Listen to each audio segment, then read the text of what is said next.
اعوذ باللہ من الشیطان الرجیم، بسم اللہ الرحمن الرحیم۔ السلام علیکم محترم ناظرین۔ ایک صحابی ابی محجن ثقفی رضی اللہ تعالیٰ عنہ اسلام لانے سے پہلے شراب کے عادی تھے۔ زمانہ جاہلیت میں وہ اپنے بیٹے سے یہاں تک کہا کرتے تھے کہ اگر میں مر جاؤں تو مجھے انگوروں کے باغ کے سامنے دفن کرنا تاکہ انگور میری پیاس بجھا سکیں، اور مجھے صحرا میں دفن نہ کرنا۔ مجھے ڈر ہے کہ کہیں میں مرنے کے بعد بھی شراب کے ذائقے کو محسوس نہ کر سکوں۔ جب انہوں نے اسلام قبول کیا تو اپنی اس عادت پر وہ مکمل قابو نہ پا سکے۔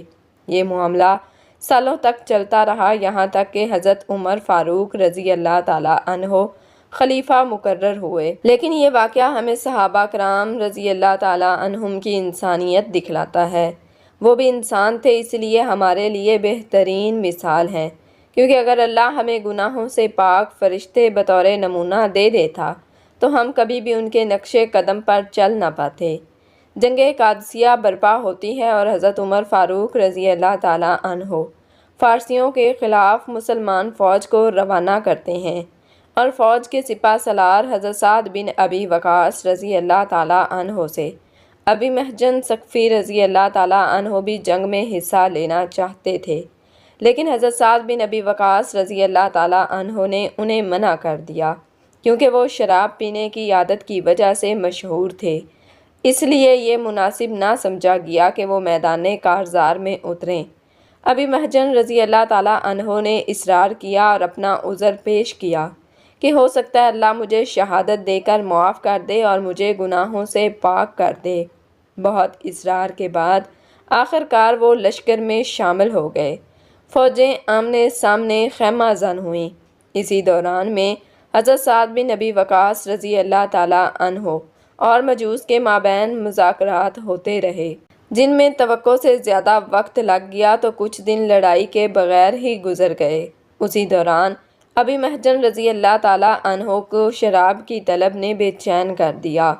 وہ اپنا وعدہ توڑ بیٹھے اور شراب پی لی۔ یہ خبر حضرت سعد بن ابی وقاص رضی اللہ تعالیٰ عنہ تک پہنچی تو وہ بہت رنجیدہ بھی ہوئے اور خفا بھی۔ انہوں نے ابی محجن رضی اللہ تعالیٰ عنہ کو سزا سنائی اور انہیں ایک خیمے کے اندر باندھ دیا گیا، ساتھ میں مجوسیوں کے خلاف جنگ میں شمولیت سے بھی روک دیا۔ سبحان اللہ، یہ تھی وہ سزا جو دی گئی۔ نہ تو ان کی رقم ضبط کی گئی اور نہ ہی انہیں جسمانی زد و کوب کیا گیا، لیکن سزا یہ دی گئی کہ انہیں میدان جنگ میں اپنی جان قربان کرنے سے روک دیا گیا اور انہیں شہادت کی تلاش سے روکا گیا۔ یہ تھی وہ سزا۔ حضرت ابی محجن رضی اللہ تعالیٰ عنہ اداس ہو گئے۔ وہ گڑ گڑائے اور کہا کہ وہ توبہ کرنا چاہتے ہیں، ساتھ میں جنگ میں شمولیت کی بھی فریاد کرتے رہے، لیکن حضرت سعد رضی اللہ تعالیٰ عنہ نے انکار کر دیا اور اپنا فیصلہ تبدیل نہ کیا۔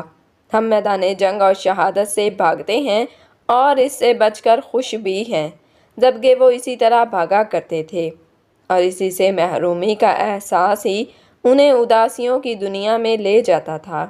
آخر کار جنگ قادسیہ شروع ہوئی اور ابی محجن رضی اللہ تعالیٰ عنہ اس میں شامل نہیں تھے۔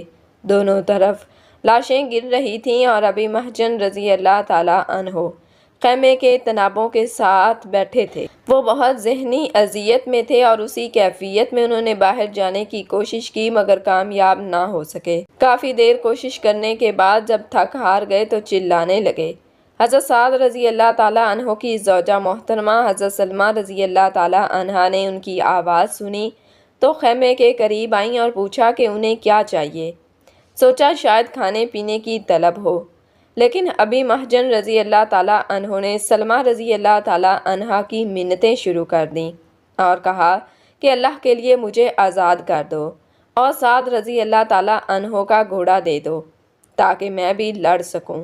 اگر میں مر جاؤں تو میرے بوجھ سے خلاصی مل جائے گی، اور اگر بچ گیا تو میں وعدہ کرتا ہوں کہ واپس آ کر اپنے آپ کو دوبارہ ان رسیوں سے باندھ لوں گا۔ سلمہ رضی اللہ تعالیٰ عنہا نے انکار کیا۔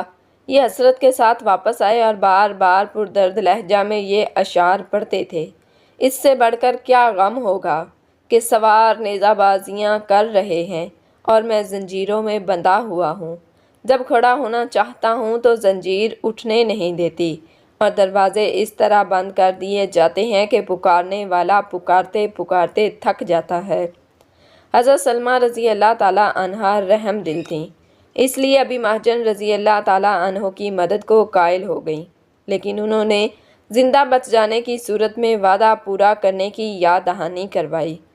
ابو مہجن رضی اللہ تعالیٰ عنہ نے وعدہ پورا کرنے کی دوبارہ یقین دہانی کرائی تو حضرت سلمہ رضی اللہ تعالیٰ عنہا نے بھی ابی مہجن رضی اللہ تعالیٰ عنہ کو رہا کر دیا، ساتھ میں گھوڑا بھی دیا۔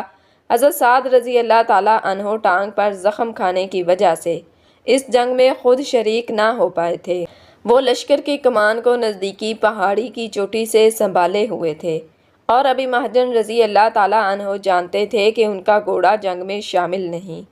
ابی مہجن رضی اللہ تعالیٰ عنہ نے گھوڑے پر چھلانگ لگائی اور نقاب سے چہرے کو اس طرح ڈھانپ لیا کہ کوئی انہیں پہچان نہ سکتا تھا، کیونکہ انہیں ڈر تھا کہ پہچاننے کی صورت میں واپس بھیج دیا جائے گا۔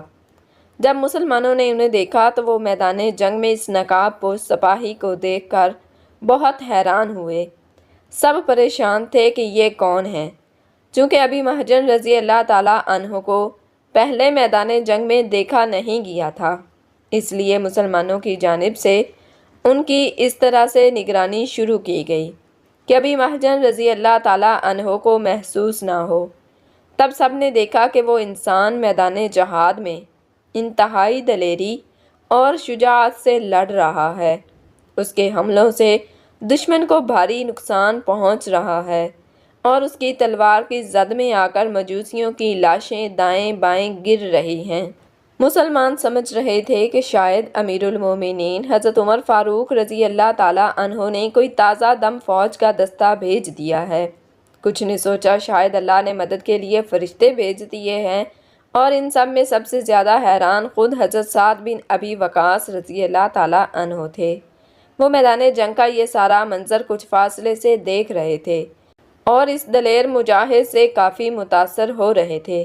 وہ خود کلامی کر رہے تھے کہ یہ لڑنے کا انداز تو ابی مہجن رضی اللہ تعالیٰ عنہ جیسا ہے اور گھوڑا بھی بلکہ لگ رہا ہے۔ بلکہ حضرت سعد رضی اللہ تعالیٰ عنہ کے گھوڑے کا نام تھا، مگر یہ کیسے ہو سکتا ہے؟ انہوں نے خود سے سوچا کہ ابی مہجن رضی اللہ تعالیٰ عنہ تو قید میں ہیں۔ حضرت سعد رضی اللہ تعالیٰ عنہ بہت حیرانی کے عالم میں تھے اور کچھ سمجھ نہ پا رہے تھے۔ آخر کار جنگ ختم ہوئی اور دونوں اطراف کی افواج اپنے اپنے کیمپوں کی طرف واپس لوٹیں۔